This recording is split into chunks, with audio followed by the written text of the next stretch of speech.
નમસ્કાર મિત્રો, સપનાનો દેશ એટલે કેનેડા, જ્યાં બર્ફીલી વાદીઓ છે, ઊંચી ઇમારતો છે અને ડોલર કમાવાની હજારો આછાઓ છે. પણ આ ચમકતી દુનિયાની પાછળ એક એવું ભયાનક સત્ય છુપાયેલું છે જે ભાગ્યે જ કોઈને દેખાય છે. આજે હું તમારી સમક્ષ એક એવી અત્યંત હૃદયદ્રાવક અને આંખો ભીની કરી દે એવી કહાની લઈને આવ્યો છું, જે વિદેશમાં ભણવા ગયેલા આપણા અનેક વિદ્યાર્થીઓની છુપી વેદનાની સાક્ષી પૂરે છે. પરદેશની ધરતી પર કોલેજની ફી ભરવાના પ્રચંડ દબાણ વચ્ચે થોડા ડોલર બચાવવા માટે કેસ પર ગેરકાયદેસર કામ કરવાની લાલચ કેવી રીતે એક યુવાન માટે જીવલેણ સાબિત થઈ શકે છે, તે આ કહાની તમને બતાવશે. જો તમે પણ કોઈ એવા યુવાનને ઓળખતા હોય જે વિદેશમાં છે કે ત્યાં જવાની તૈયારી કરી રહ્યો છે, તો આ કહાની અંત સુધી ચોક્કસ સાંભળજો. જો કહાની તમારા હૃદયને સ્પર્શી જાય તો વિડીયોને લાઈક ચોક્કસ કરજો અને આવી જ વાસ્તવિક, ભાવનાત્મક અને હૃદયને જકડી રાખતી કહાનીઓ સાંભળવા માટે આપણી ચેનલને સબસ્ક્રાઇબ કરવાનું ભૂલતા નહીં. તો ચાલો શરૂ કરીએ મજબૂરી અને સંઘર્ષની એ કાળજાળ સફર.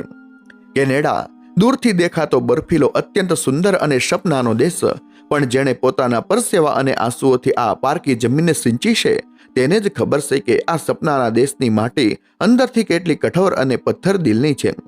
કિશને જ્યારે પહેલી વાર કેનેડાની ધરતી પર પગ મૂક્યો હતો ત્યારે ડિસેમ્બર મહિનાની થીજવી દેતી ઠંડી હતી. -20 ડિગ્રી તાપમાનમાં બસ સ્ટોપ પર પાતળું જેકેટ પહેરીને ધ્રુજતા કિશનની આંખોમાં ભવિષ્યના રંગીન સપના હતા. તેને લાગતું હતું કે અહીં થોડી મહેનત કરશે એટલે પોતાના અને પોતાની માના બધા જ દુઃખ દૂર થઈ જશે. પણ આજે એ તમામ સપનાઓ એ જ કેનેડાના ઉનાળાની 40 ડિગ્રીની કાળજાળ ગરમીમાં બળબડ બળીને રાખ થઈ રહ્યા હતા. સમયનું ચક્ર અત્યંત નિર્દયતાથી ફર્યું હતું. શિયાળાની બર્ફીલી રાતો હવે ઉનાળાના બળબળતા દિવસોમાં ફેરવાઈ ગઈ હતી. જુલાઈ મહિનો ચાલી રહ્યો હતો. વાનકુવર શહેરથી દૂર બ્રિટિશ કોલંબિયાના છેવાડાના એક ગામડામાં આવેલા વિશાળ બેરી ફાર્મમાં સૂર્ય જાણે આકાશમાંથી સીધી આગ ઓકી રહ્યો હતો. જમીનમાંથી નીકળતી ગરમ લૂ ચહેરા પર ચાબુકની જેમ વાગતી હતી. પણ કિશનને આ લૂ કરતા વધારે પીડા એ ચિત્તાની હતી જે તેના મગજમાં દિવસ રાત અથોડાની જેમ પછડાઈ રહી હતી. કોલેજની આવતા સેમેસ્ટરની ફી પૂરા $10,000 હતી. એક મધ્યમ વર્ગીય પિતાની છત્રછાયા ગુમાવી ચૂકેલા ભારતીય પરિવાર માટે આ રકમ કોઈ ઊંચા પહાડથી કમ નહોતી.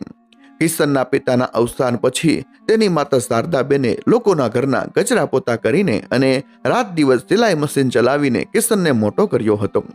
દીકરાને પરદેશ મોકલીને ભણાવવા માટે શારદાબેને પોતાનું નાનકડું મકાન પણ બેંકમાં ગીરવે મૂકી દીધું હતું. ગઈકાલે રાત્રે જ કિશનની પોતાની માં શારદાબેન સાથે ફોન પર વાત થઈ હતી. બેઝમેન્ટના એક નાનકડા અંધારા ઓરડામાં જ્યાં 5 છોકરાઓ એક સાથે જમીન પર ગાદલા નાખીને સૂતા હતા, ત્યાં ખૂણામાં બેસીને કિશન પોતાની માં સાથે વાત કરી રહ્યો હતો. એ વાત યાદ આવતા જ અત્યારે ભર તડકામાં પરસેવે રેબજેબ કિશનની આંખોમાંથી આંસુની ધાર છૂટી ગઈ. બેટા કિશન, ફોનની સામે છેડેથી આવતો શારદાબેનનો અવાજ કાંપી રહ્યો હતો. તું ત્યાં ભૂખ્યો તો નથી સૂતો ને દીકરા? તારો અવાજ બહુ થાકેલો અને ઢીલો લાગે છે. તબિયત તો બરાબર છે ને? કિશને પોતાના ગળામાં ભરાઈ આવેલો ડૂમો માંડ ગળીને પોતાના અવાજને સામાન્ય બનાવવાનો નિષ્ફળ પ્રયાસ કરતા જૂઠું બોલ્યો હતો. ના માં, અરે હું તો બહુ મજામાં છું. અહીં તો બહુ સારું છે. તું મારી જરાય ચિંતા ન કર. બેટા, પેલી કોલેજની ફી ભરવાની છે એનું શું થયું? તું ત્યાં કોઈ ચિંતા ન કરતો. મારી પાસે હજી મારા લગ્નની એ 2 સોનાની બંગડીઓ અને તારા બાપુજીની નિશાની પડી છે.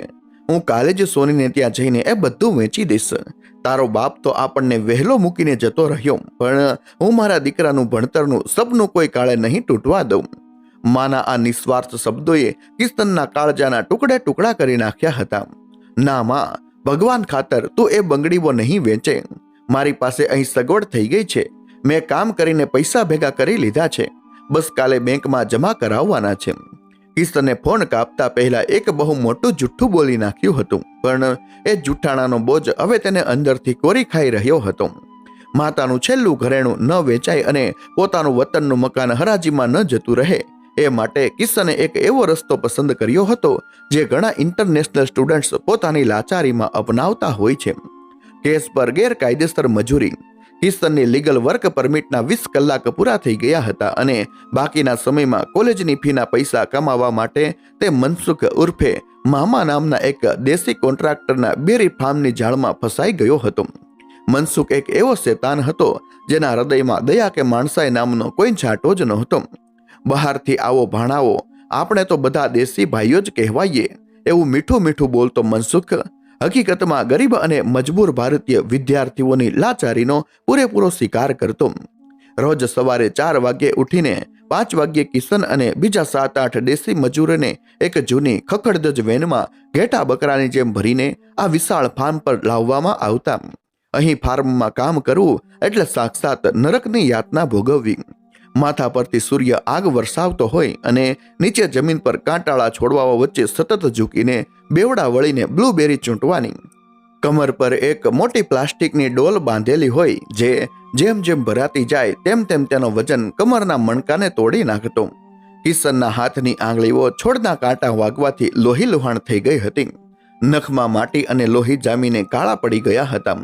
કમરનો દુખાવો એટલો ભયંકર હતો કે રાત્રે સૂતી વખતે પણ એવું લાગતું જાણે કોઈ કરોડરજ્જુ પર કરવત ચલાવી રહ્યું છે. મનસુખની શરતો સાવ અમાનવીય હતી. દિવસના સળંગ 12 થી 14 કલાકની કાળજાળ મજૂરી અને કલાકના માત્ર $10, જે સરકારના કાયદેસર લઘુત્તમ પગાર કરતા ઘણા ઓછા હતા. વચ્ચે માત્ર 15 મિનિટનો જમવાનો બ્રેક મળતો. પીવા માટે પણ મજૂરોને પોતાનું પાણી જાતે ઘરેથી લાવવાનું. જો કોઈ મજૂર થાકીને કમર સીધી કરવા 2 મિનિટ માટે ઊભો રહે તો પાછળથી મનસુખની બધી ગાળોનો વરસાદ વરસતો. એલા હરામખોરો, કામ ચોરી કરવા આવ્યા છો કે શું? હાથ હલાવો, નકર સાંજનો 1 રૂપિયો નહીં આપું. પણ આ બધી જ શારીરિક યાતનાઓ વચ્ચે સૌથી મોટી માનસિક ત્રાસ એ હતો કે મનસુખે કિશનને છેલ્લા 2 મહિનાથી 1 પણ રૂપિયો આપ્યો નહોતો. તમારો પગાર મારી પાસે સહી સલામત જમા છે. બેરીની સિઝન પૂરી થશે એટલે બધાને એક સાથે કેસ આપી દઈશ. એવી મીઠી લાલચ અને આડકતરી ધમકી આપીને તેણે કિશન જેવા અનેક લાચાર યુવાનોને પોતાના બાનમાં રાખ્યા હતા. કિશન માટે આ અટકાયેલા પૈસા એટલે શારદાબેનની બંગડીઓ, ગીરવે મુકાયેલું મકાન અને પોતાનું ભવિષ્ય હતું. તે આ કામ છોડીને જઈ પણ શકતો નહોતો અને આ નરકની પીડા સહી પણ શકતો નહોતો. આજે બપોરના 2 વાગ્યા હતા. સૂર્ય બરાબર માથા પર આવી ગયો હતો. હવા જાણે સંપૂર્ણપણે અટકી ગઈ હતી અને ખેતરમાં ઉભેલા છોડવાઓની વચ્ચેથી ગરમીની ભયાનક વરાળ નીકળી રહી હતી. કિશનની પાણીની બોટલ ક્યારની ખાલી થઈ ચૂકી હતી. ગળામાં ભયંકર શોષ પડી રહ્યો હતો. સતત નીચે ઝૂકીને કામ કરવાથી તેની આંખોમાં અંધારા આવવા લાગ્યા. આસપાસની દુનિયા ગોળ ગોળ ફરતી હોય એવો ભાસ થવા લાગ્યો. તેના પગ જમીન પર ધ્રુજી રહ્યા હતા. તેણે માંડ માંડ હિંમત એકઠી કરીને સુકાઈ ગયેલા ગળામાંથી અવાજ કાઢ્યો, મામા, મને બહુ ચક્કર આવે છે. ખાલી 2 મિનિટ છાયડામાં બેસવા દો ને, જરાક પાણી પીવું છે. મનસુખ જે દૂર એક મોટા ઝાડના છાયડામાં આરામથી ખુરશી નાખીને બેઠો હતો અને ઠંડી બિયર પી રહ્યો હતો, તે કિશનનો અવાજ સાંભળતા જ પોતાની જગ્યા પરથી ઉછળ્યો અને ત્રાડુક્યો, એ મરદના દીકરા થઈને આટલામાં થાકી ગયો? જો આજે તે આ આખી લાઈન પૂરી નહીં કરીને તો યાદ રાખજે, તારા 2 મહિનાના પગારના 1 રૂપિયા નહીં આપું. તારો બધો જ પગાર હું ખાઈ જઈશ. છાનો માનો કામે લાગ, નકર કાલથી આવતો નહીં અહીંયા. 2 મહિનાનો પગાર, $10,000 ફી, શારદાબેનની બંગડીઓ. મનસુખના આ શબ્દો કિશનના થાકેલા દિમાગમાં કોઈ ટાઈમ બોમ્બની જેમ ફૂટ્યા. જો મનસુખ પૈસા નહીં આપે તો તેનું અને તેની માનું બધું જ બરબાદ થઈ જશે. માં રાસ્તા પર આવી જશે. કિશને પીડાથી પોતાની આંખો જોરથી મીચી દીધી. શરીરમાં જરાય તાકાત બચી નહોતી, છતાં તેણે એક ઊંડો ધ્રુજતો શ્વાસ લીધો. પોતાની કાંપતી અને લોહીવાળી આંગળીઓને ફરીથી જબરદસ્તી બેરીના કાંટાળા છોડવા તરફ લંબાવી અને તે બળબળતા તાપમાં આંસુ ગળતો ફરી એકવાર ઝૂક્યો. 40 ડિગ્રીનું ભયંકર તાપમાન, આકાશમાંથી સૂર્ય જાણે કોઈ જૂની દુશ્મનાવટ કાઢતો હોય તેમ અંગારા વરસાવી રહ્યો હતો. વાનકુવર શહેરની હરિયાળીથી જોજનો દૂર આવેલા આ વિશાળ બેરી ફાર્મમાં જમીનની માટી એટલી ગરમ થઈ ચૂકી હતી કે બૂટના તળિયા પણ ઓગળવા લાગ્યા હતા. હવા સાવ સ્થગિત થઈ ગઈ હતી અને ખેતરના કાંટાળા છોડવાઓ વચ્ચે ફછાયેલી ગરમ લૂ શ્વાસ લેવા પર ફેફસાને શેકી નાખતી હતી. આ બળબળતી બપોરમાં માણસ તો શું, પક્ષીઓ પણ ઝાડની ડાળીઓ પર હાંફી રહ્યા હતા. પણ આ અમાનવીય પરિસ્થિતિમાં કિશન અને તેના જેવા બીજા 8-10 મજૂરો માટે આરામનો કોઈ જ વિકલ્પ નહોતો. કિશનની હાલત હવે દયાજનક શબ્દને પણ પાર કરી ચૂકી હતી. સળંગ 10 કલાકથી તે કમરેથી બેવડો વળીને બંને હાથથી બેરી ચૂંટી રહ્યો હતો. કમર પર બાંધેલી 20 કિલોની પ્લાસ્ટિકની ડોલ તેના કરોડરજ્જુના મણકાઓને એકબીજા સાથે ઘસી રહી હતી. જ્યારે પણ તે સીધો થવાનો પ્રયત્ન કરતો ત્યારે કમરમાંથી કોઈ જૂનું હાડકું તૂટતું હોય એવી ભયંકર કળતર થતી.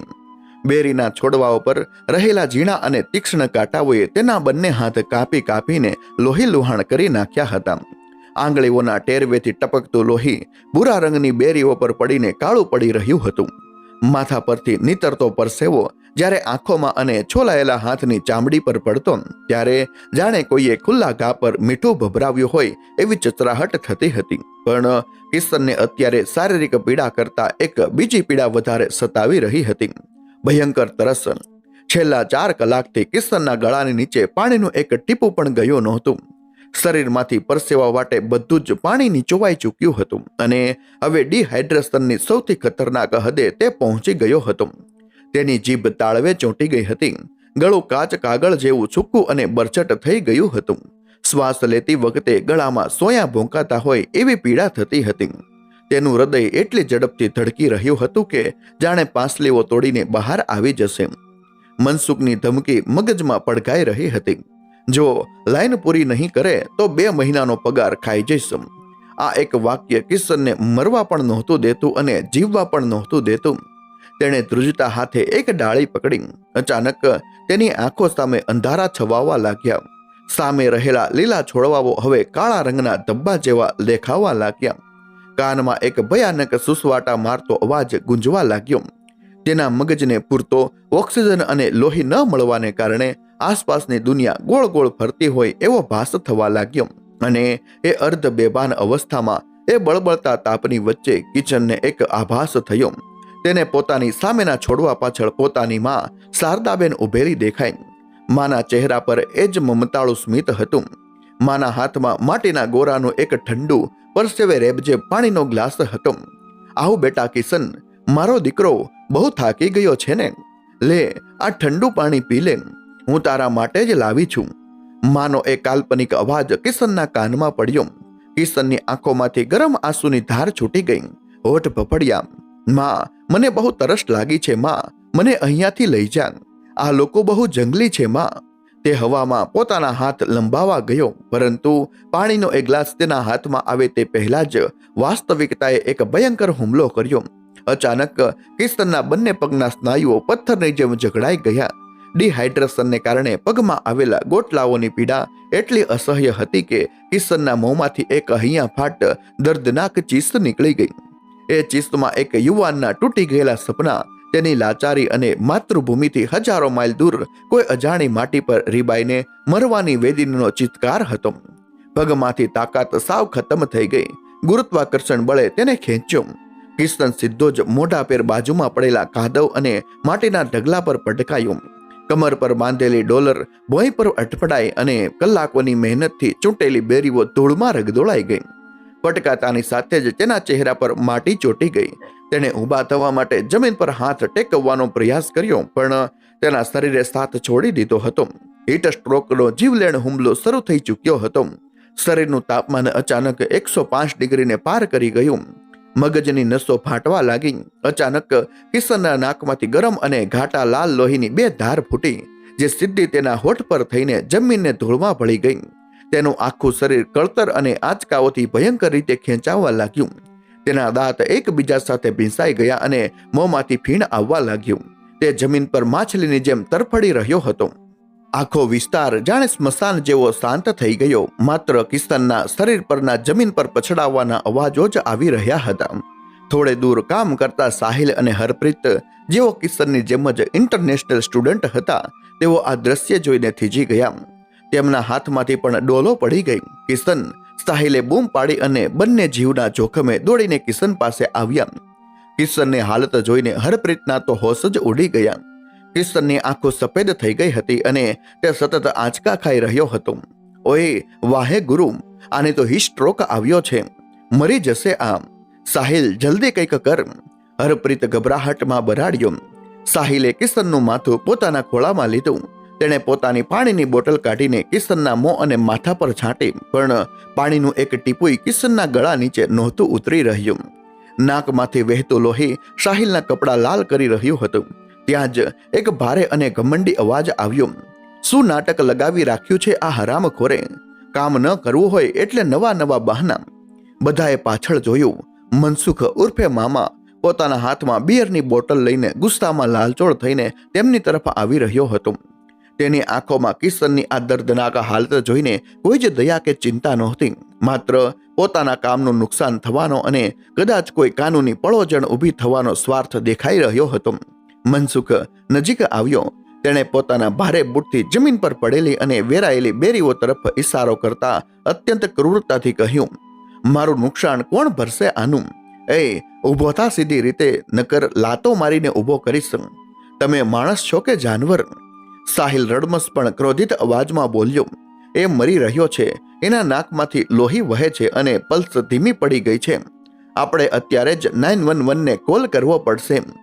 સાહિલે પોતાના ખિસ્સામાંથી ફોન બહાર કાઢ્યો, પણ સાહિલ 911 ડાયલ કરે તે પહેલા જ મનસુખે એક એવી ઝડપથી સાહિલના હાથ પર લાત મારી કે ફોન હવામાં ઉછળીને દૂર કાદવમાં પડ્યો. છન્નાટો સવાઈ ગયો. મનસુખનો ચહેરો હવે કોઈ રાક્ષસ જેવો ભયાનક લાગી રહ્યો હતો.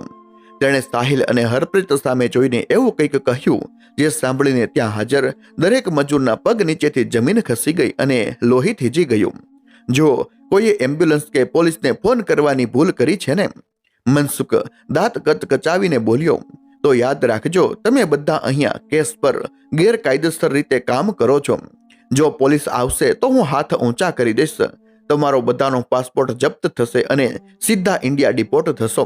અને આ કિશન, મનસુખે તરફડતા કિશન તરફ ક્રૂર નજરે જોયું અને આગળ બોલ્યો, એ મરતો હોય તો ભલે મરે, પણ મારા ફાર્મ પર કોઈ એમ્બ્યુલન્સ નહીં આવે.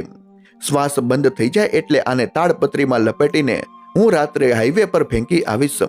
લોકોને લાગશે હિટ એન્ડ રન છે, પણ કોઈ આને અડવાની ભૂલ ન કરતા. મનસુખની આ સૈતાની વાત સાંભળીને સાહિલ અને હરપ્રીતના શ્વાસ અટકી ગયા. સામે જમીન પર કિશનનું શરીર ધીમે ધીમે શાંત થઈ રહ્યું હતું, જાણે કે જીવ નકળી રહ્યો હોય, અને બીજી તરફ તેમનું પોતાનું આખું ભવિષ્ય અને પરિવારની આબરૂ દાવ પર લાગી હતી. ડિપોર્ટ, તાડપત્રીમાં લપેટીને હાઈવે પર ફેંકી આવીશ. મનસુખના આ રાક્ષસી શબ્દો ખેતરની ગરમ હવામાં ઝેરની જેમ ભળી ગયા. ત્યાં ઉભેલા તમામ દેશી વિદ્યાર્થીઓના ચહેરા પરથી લોહી ઉડી ગયું હતું. ડિપોર્ટ આ એક એવો શબ્દ છે જે કોઈ પણ ઇન્ટરનેશનલ સ્ટુડન્ટના હૃદયમાં મોત કરતા પણ વધારે ડર પેદા કરે છે. લાખો રૂપિયાનું દેવું કરીને ઘર ખેતર ગીરવે મૂકીને કેનેડા આવેલા આ યુવાનો માટે પાછા ઇન્ડિયા ધકેલાઈ જવું એ જીવતા જીવતી સળગી જવા સમાન હતું. મનસુખ આ જ નબળાઈનો ફાયદો ઉઠાવી રહ્યો હતો. ખેતરમાં એક ભયાનક અને ગુંગળાવી નાખે એવી શાંતિ છવાઈ ગઈ. માત્ર જમીન પર પડેલા કિશનના ગળામાંથી આવતો એક વિચિત્ર ઘરઘાટી ભર્યો અવાજ એ શાંતિને ચીરી રહ્યો હતો. કિશનના ફેફસા હવે હવા માટે વલખા મારી રહ્યા હતા. તેનું અડધું મોઢું કાદવમાં ખૂંપેલું હતું અને નાકમાંથી વહેલું લોહી માટી સાથે ભળીને કાળો રગડો બની ગયું હતું. તેના શરીરના આંચકા ધીમા પડી ગયા હતા, જે એ વાતનો સંકેત હતો કે હવે મગજ અને હૃદયે કામ કરવાનું બંધ કરવાની શરૂઆત કરી દીધી છે. મનસુખ એકદમ નિર્દયતાથી ત્યાંથી પાછો ફર્યો અને પોતાની પિકઅપ ટ્રક તરફ ચાલવા લાગ્યો. થોડી વારમાં તે પોતાના હાથમાં એક મેલી ગંધાતી ભૂરા રંગની પ્લાસ્ટિકની મોટી તાળપત્રી લઈને પાછો આવ્યો. તેણે એ તાળપત્રી સાહિલ અને હરપ્રીતના પગ પાસે ફેંકી. ચલો, ઊભા શું રહ્યા છો ડંફોળો? મેં કીધું ને, કોઈ એમ્બ્યુલન્સ અહીંયા નહીં આવે. મારે મારું ફાર્મ પોલીસથી સીલ નથી કરાવવું. આને આમાં લપેટીને પેલા શેડની પાછળ સંતાડી દો. રાત પડે એટલે હું આનો નિકાલ કરી દઈશું. અને જો કોઈએ એક હરપ પણ ઉછાર્યો છે તો કાલે જ તમારા બધાની ફરિયાદ ઇમિગ્રેશનમાં કરીશ કે તમે અહીંયા લીગલ કલાકોની બહાર ગેરકાયદેસર રીતે કામ કરો છો. કોઈ નહીં બચાવે તમને. મનસુખનો અવાજ કોઈ કસાઈ જેવો કઠોર હતો. સાહિલના હાથ ધ્રુજી રહ્યા હતા. એક તરફ પોતાનું ભવિષ્ય હતું, ભારતમાં બેઠેલા તેના ગરીબ પિતાની આશાઓ હતી, અને બીજી તરફ જમીન પર તરફડીને મોતને ભેટી રહેલો તેનો મિત્ર કિશન હતો. સાહિલને યાદ આવ્યું કે ગઈકાલે જ લંચ બ્રેકમાં કિશને તેને પોતાની માં શારદાબેનની વાત કરી હતી. કિશને રડતા રડતા કહ્યું હતું કે જો તે આ 40 ડિગ્રી તાપમાનમાં કામ નહીં કરે તો તેની માનું છેલ્લું ઘરેણું વેચાઈ જશે. શું મારી કેનેડાની પીઆરની ફાઇલ આટલી મોંઘી છે કે એના માટે મારે એકના એક દીકરાને મારી આંખો સામે તરફડીને મરવા દેવો? સાહિલના અંતર આત્માએ જાણે ચીસ પાડી. આપણે અહીંયા પૈસા કમાવા આવ્યા હતા, કોઈના ખૂની બનવા નહીં. તેની આંખોમાંથી વહેતા આંસુ હવે ક્રોધના અંગારામાં ફેરવાવા લાગ્યા. ભય અને લાચારીનું સ્થાન હવે એક પ્રચંડ રોષે લઈ લીધું હતું. ચલ પકડ આ તાડપત્રીનો છેડો, મનસુખે બૂમ પાડી. નહીં. સાહિલ અચાનક પોતાની જગ્યા પરથી ઊભો થયો.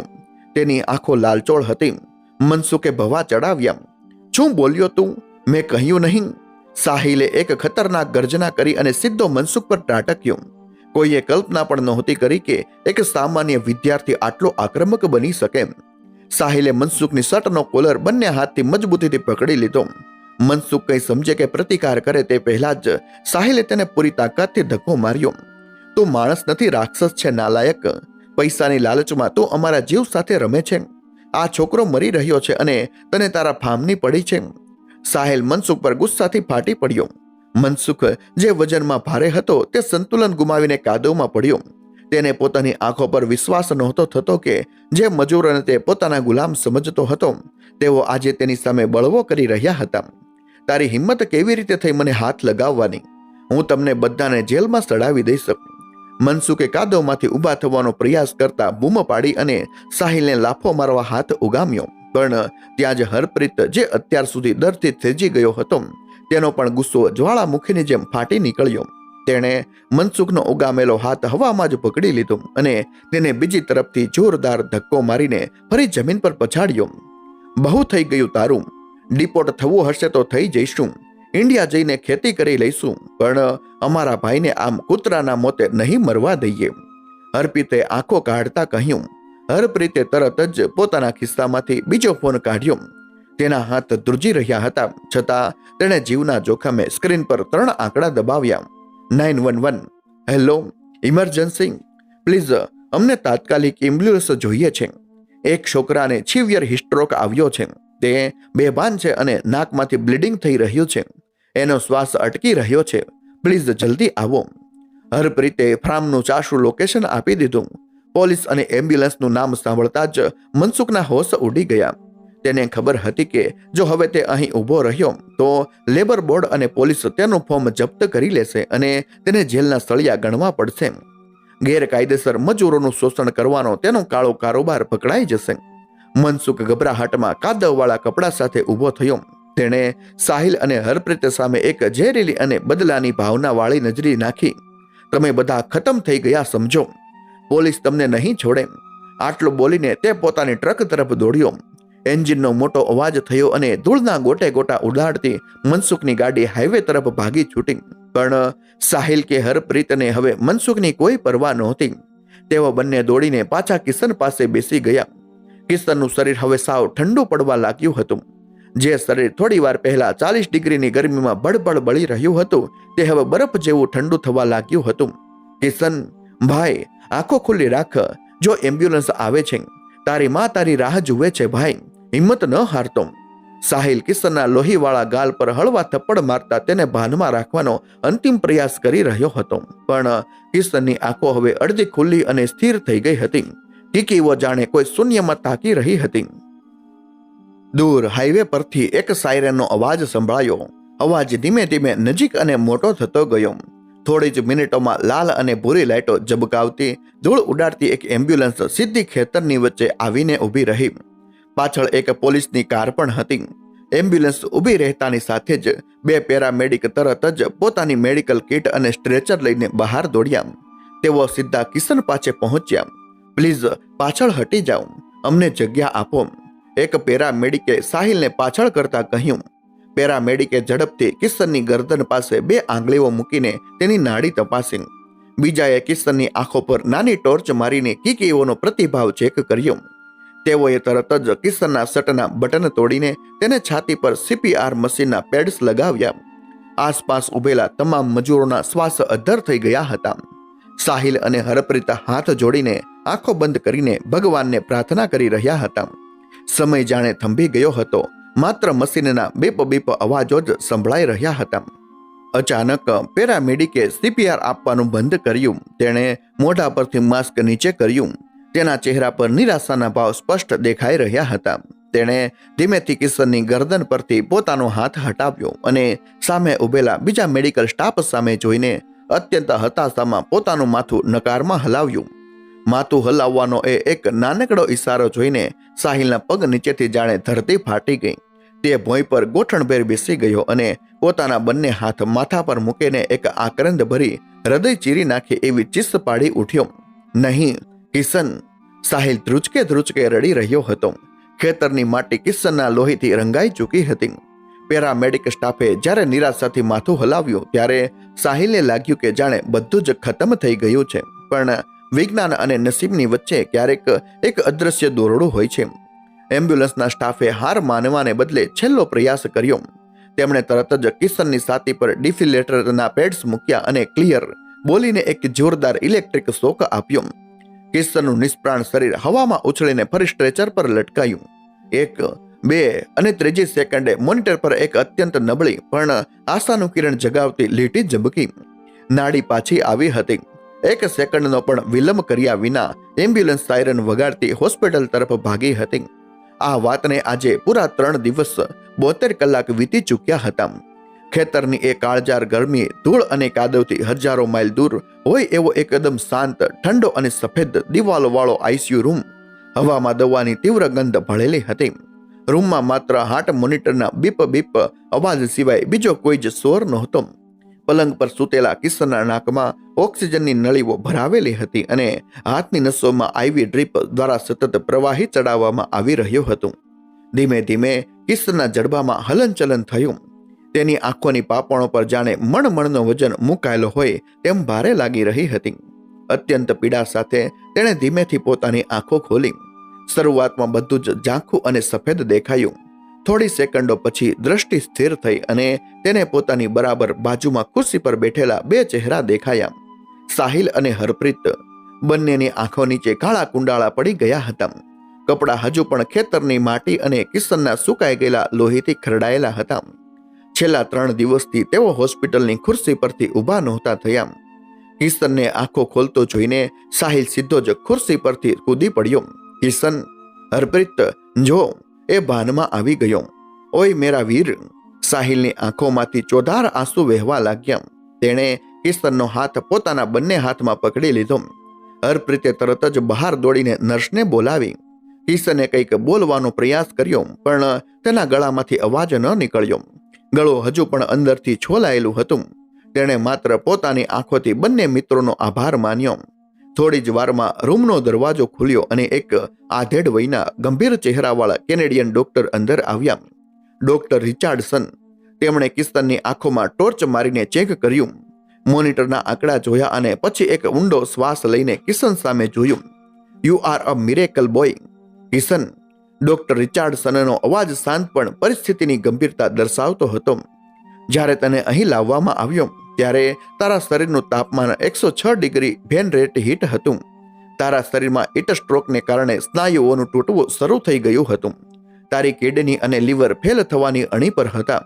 જો તારા મિત્રોએ એમ્બ્યુલન્સ બોલાવવામાં માત્ર 5 મિનિટ મોડું કર્યું હોત, માત્ર 5 મિનિટ, તો આજે તું આ દુનિયામાં ન હોત. ડોક્ટરના આ શબ્દો કિશનના મગજમાં વીજળીની જેમ ત્રાટક્યા.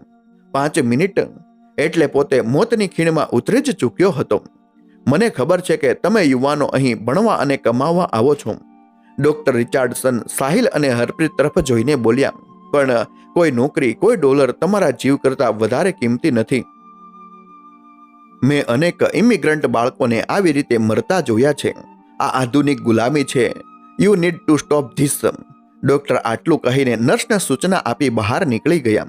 રૂમમાં ફરીથી શાંતિ છવાઈ ગઈ પણ કિશનની અંદર એક ભયાનક વાવાઝોડું શરૂ થઈ ગયું હતું. તે ધીમે ધીમે આંખો બંધ કરીને ભૂતકાળના એ દ્રશ્યો યાદ કરવા લાગ્યો. મનસુખની એ ક્રૂરતા, 2 મહિનાનો અટકાયેલો પગાર, એ બળબળતી બપોર અને સૌથી વિશેષ મનસુખના એ શબ્દો કે આને તાડપત્રીમાં લપેટીને હાઈવે પર ફેંકી આવીશ. કિશનની આંખમાંથી એક ગરમ આંસુ સરીને કાન પાસે ઓશિકામાં સમાઈ ગયું. તેને પોતાની જાત પર ભયંકર ગુસ્સો અને પસ્તાવો થવા લાગ્યો. મેં શું કરવા ધાર્યું હતું? કિશને પોતાની જાતને સવાલ કર્યો. મારી માએ મને અહીં ભણી ગણીને મોટો માણસ બનવા મોકલ્યો હતો અને મેં થોડા પૈસા બચાવવા માટે કેસની લાલચમાં એક શોર્ટકટ લીધો. મેં કાયદાની બહાર જઈને કામ કર્યું જેથી કોઈ ટેક્સ ન ભરવો પડે અને વર્ક પરમિટની મર્યાદા ન નડે. પણ એ શોર્ટકટે મને ક્યાં લાવીને ઊભો કરી દીધો. મનસુખ જેવા રાક્ષસનો ગુલામ બનાવી દીધો. જો તે મરી ગયો હોત તો ભારતમાં શારદાબેનનું શું થાત? કોણ પૂછત એ વિધવા માને? તે પોતાના એકના એક દીકરાની લાશ માટે પણ તડપતી રહી જાત. કિશનને સમજાઈ ગયું કે પરદેશમાં શોર્ટકટ ક્યારેય સીધો રસ્તો નથી હોતો. એ હંમેશા એક ઊંડી ખાઈ તરફ જતો રસ્તો હોય છે. ગેરકાયદેસર કામ કરવું એટલે પોતાના જ હક અને સ્વમાનને પોતાના હાથે દફનાવી દેવા. મનસુખ જેવા લોકો આ જ લાચારીનો વેપાર કરતા હતા. ભાઈ, તું રડ નહીં. સાહિલે ધીમેથી કિશનના ખભા પર હાથ મૂક્યો. અમે કામ છોડી દીધું છે અને આપણે હવે ત્યાં પાછા નહીં જઈએ. ડિપોર્ટ થવું હશે તો થઈ જઈશું, પણ એ મનસુખડાનું મોઢું હવે ક્યારેય નહીં જોઈએ. કિશને આંખો ખોલી. તેની આંખોમાં હવે લાચારી કે ડર નહોતો. આંસુ સુકાઈ ગયા હતા અને તેની જગ્યાએ એક અજીબ પ્રકારની આબ ભભૂટી રહી હતી. જે માણસ મોતના મુખમાં જઈને પાછો ફર્યો હોય તેને હવે ઇમિગ્રેશન, ડિપોર્ટેશન કે કોઈ મનસુખનો ડર શું ડરાવી શકે? કિશને ઓક્સિજનના માસ્કને પોતાના ચહેરા પરથી સહેજ નીચે ખસેડ્યો. સાહિલ. કિશનનો અવાજ અત્યંત ધીમો અને ખોખરો હતો, પણ એમાં એક મક્કમતા હતી. તારો ફોન આપ મને. અરે ભાઈ, તું હજી સાજો નથી થયો. માસીને આપણે પછી ફોન કરીશું. અત્યારે તું આરામ કર. સાહિલે તેને રોકતા કહ્યું. માને નહીં. કિશને થોડો શ્વાસ લીધો અને પોતાના ધ્રુજતા હાથને આગળ લંબાવ્યો. હવે કોઈ આરામ નહીં. મનસુખે ખેતરમાં કહ્યું હતું ને કે પોલીસ આવશે તો તે હાથ ઊંચા કરી દેશે અને કોઈ આપણને નહીં બચાવે.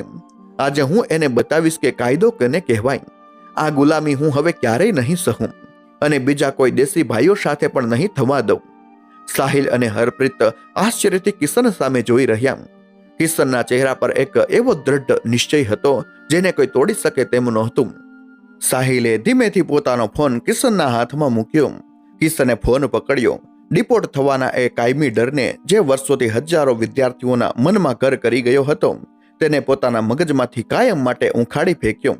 તેણે બ્રાઉઝર ખોલ્યો અને કંપતી આંગળીઓથી Canadian labour board and work place સેફ્ટીનો ગુપ્ત ટોલ ફ્રી નંબર સર્ચ કર્યો. સ્ક્રીન પર નંબર દેખાયો. કિશને એક ઊંડો શ્વાસ લીધો અને ડાયલ બટન દબાવ્યું. ફોનની રિંગ વાગવા લાગી. મનસુખના સામ્રાજ્યના અંતની ઘડીઓ ગણાવવા લાગી હતી. ફોનની રિંગ કપાઈ અને સામે છેડેથી એક શાંત વ્યવસાયિક અવાજ સંભળાયો. Canadian labour board, how can I help you? કિશને એક ઊંડો શ્વાસ લીધો અને પોતાના તૂટેલા અવાજમાં પણ મક્કમતાથી પોતાની અને ફાર્મમાં કામ કરતા અન્ય મજૂરોની પૂરી કહાની વર્ણવી દીધી. તેણે એ પણ સ્વીકારી લીધું કે તે પોતે પણ મર્યાદા કરતા વધુ કલાકો કામ કરતો હતો. તેણે સત્યનો માર્ગ પસંદ કર્યો હતો, ભલે પછી તેનું પરિણામ ડિપોર્ટેશન જ કેમ ન હોય. બીજા દિવસે સવારે હોસ્પિટલના આઈસીયુ રૂમમાં લેબર બોર્ડના વરિષ્ઠ તપાસ અધિકારી મિસ્ટર એન્ડરસન પ્રવેશ્યા. તેમની સાથે 2 પોલીસ ઓફિસર પણ હતા. મિસ્ટર એન્ડરસન એક અત્યંત શિસ્તબદ્ધ, પ્રામાણિક અને કાયદાને માનનારા અધિકારી હતા. તેમણે કોઈ નાટકીય સહાનુભૂતિ બતાવવાને બદલે ખૂબ જ તાર્કિક અને કડક રીતે પૂછપરછ શરૂ કરી. કિશન, તમે તમારા લીગલ વર્ક કલાકોનો ભંગ કર્યો છે. એ કેનેડાના ઇમિગ્રેશન કાયદા વિરુદ્ધ છે. મિસ્ટર એન્ડરસને પોતાની નોટપેડમાં નોંધ કરતા સ્પષ્ટ શબ્દોમાં કહ્યું. પરંતુ કેનેડાના માનવ અધિકાર અને વર્ક પ્લેસ સેફ્ટીના કાયદાઓ એના કરતાં પણ વધારે ઉપર છે. કોણ કોઈ એમ્પ્લોયરને ભલે મજૂર ગેરકાયદેસર હોય તેની સાથે જાનવર જેવો વર્તાવ કરવાનો કે તેનો પાસપોર્ટ જપ્ત કરવાનો કોઈ અધિકાર નથી. તમે vulnerable worker open work permit હેઠળ સુરક્ષિત છો. તમને ડિપોર્ટ નહીં કરવામાં આવે. આ મારો વાયદો છે. હવે મને એ ફાર્મની એક વિગત આપો. કિશને મનસુખના કાળા કારોબારની પગાર દબાવી રાખવાની, પાણી વિના મજૂરી કરાવવાની અને ઈટ સ્ટ્રોક વખતે એમ્બ્યુલન્સ ન બોલાવવા દેવાની એક વિગત પુરાવા સાહિલ અને હરપ્રીતની સાક્ષી સાથે નોંધાવી દીધી. વાતને 2 દિવસ વીતી ગયા. બેરી ફાર્મમાં હંમેશાની જેમ સવારના 5 વાગ્યા હતા. મનસુખ પોતાની પિકઅપ ટ્રક પાસે ઊભો રહીને નવા લાવેલા મજૂરો પર ગાળોનો વરસાદ વરસાવી રહ્યો હતો. કિશનની ઘટના પછી તેણે જૂના મજૂરોને કાઢી મૂક્યા હતા અને નવા બકરા શોધી લાવ્યો હતો. પણ આજે સવારની હવા કંઈક અલગ હતી. અચાનક ફાર્મના કાચા રસ્તા પરથી ધૂળના ગોટે ગૂટા ઉડતા દેખાયા. 1, 2, 3M5 પોલીસ ક્રુઝર અને લેબર બોર્ડની 3 ગાડીઓ ચારે તરફથી ફાર્મને ઘેરી લીધું. સાયરનના અવાજથી આખું ખેતર ગુંજી ઉઠ્યું. મનસુખના હાથમાંથી ચાનો કપ નીચે પડી ગયો. ગાડીઓમાંથી સશસ્ત્ર પોલીસ ઓફિસરો અને મિસ્ટર એન્ડરસન બહાર આવ્યા. Mister Mansukh, you are under arrest. એક પોલીસ ઓફિસરે આગળ વધીને મનસુખને દિવાલ તરફ ફેરવીને તેના હાથમાં હથકડી પહેરાવતા કહ્યું. મનસુખનો અહંકાર અને તેની ક્રૂરતા ગાયબ થઈ ગયા. ગરીબ મજૂરો સામે સિંહ બનીને ગર્જના કરતો મનસુખ અત્યારે કાયદાના રક્ષકો સામે એક કાયર શિયાળની જેમ થથરી રહ્યો હતો.